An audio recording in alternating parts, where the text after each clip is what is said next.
शहरातील 5 अवैध कत्तलखाने जमीनदोस्त। मुख्य कत्तलखान्यांचे काय? अनधिकृतपणे सुरू असलेल्या संगमनेर शहरातील कत्तलखान्यांना पालिकेने नोटिसा बजावल्या होत्या, मात्र याकडे दुर्लक्ष करत हे कत्तलखाने सुरूच असल्याने अखेर गुरुवारी सकाळी नगरपालिका व पोलीस प्रशासनाने संयुक्त कारवाई करत 5 अवैध कत्तलखाने जमीनदोस्त केले आहे। पालिकेने 5 कत्तलखाने जमीनदोस्त केल्याचे वृत्त समाधानकारक असेल तरी मुख्य कत्तलखान्यांचे काय असा प्रश्न अद्यापही कायम आहे। कारण शहरात अधिक कत्तलखाने असून काही ठराविक कत्तलखान्यांवर कारवाई झाल्याचे दिसते आहे।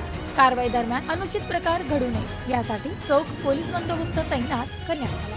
शहरात गेल्या अनेक दिवसांपासून अवैधरित्या कत्तलखाने सुरू असून याची माहिती पोलीस व पालिका प्रशासनाला होती। यातील बहुतांशी कत्तलखान्यांवर पोलिसांनी वारंवार छापे देखील मारून कारवाया केल्या आहेत, मात्र पोलीस तात्पुरती कारवाई करत असल्याने याचा फायदा कत्तलखाने चालक घेत होते।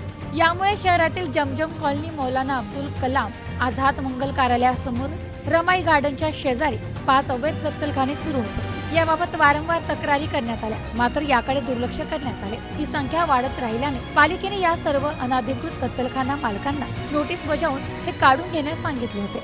हे अनधिकृत कत्तलखाने सुरूच राहिल्याने अखेर नगरपालिका व पोलीस प्रशासनाने संयुक्त मोहीम राबवण्याचा निर्णय घेतला आहे। Bureau report, news today 24, Ahilyanagar.